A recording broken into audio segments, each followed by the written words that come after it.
Ekaasan gbolo Ekaasan season wa lókè látòrí OduduwaTVRadio2. Ẹ ṣeun bẹ́ẹ̀ ṣe ń darapọ̀ mọ́ wa lórí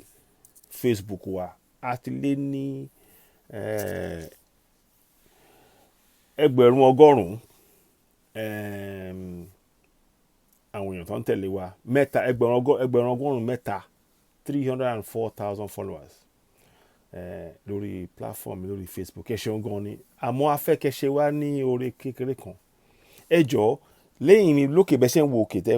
ń wo mi báyìí ẹ rí i pé a ti ní platform kan lórí YouTube OduduwaTVRadio2 là ń pè. Ẹ jọ̀ọ́ ẹ bá wa lọ subscribe síbẹ̀ a máa fi líǹkì platform yẹn a fi sórí fọ́nrán yìí bẹ́ẹ̀ bá ṣe ń rí ẹ bá wa lọ subscribe síbẹ̀ OduduwaTVRadio lórí YouTube wa àfẹ́kẹ́ máa darapọ̀ mọ́ wa ń bẹ̀ yẹn náà ẹ bá wa lọ subscribe síbẹ̀ kí àwọn èèyàn kọ́ pọ̀ ń bẹ̀ yẹn ilé ìta ní tẹ́lẹ̀tẹ́lẹ̀ àwọn Facebook wọ́n bàjẹ́ mọ́ wa lọ́wọ́ àwa tuntun tí wọ́n la ṣe kọ́ ní OduduwaTVRadio2 a ní 10,000 followers ń bẹ̀ yẹn ẹ̀yin tẹ́ bá sì jẹ́ followers lórí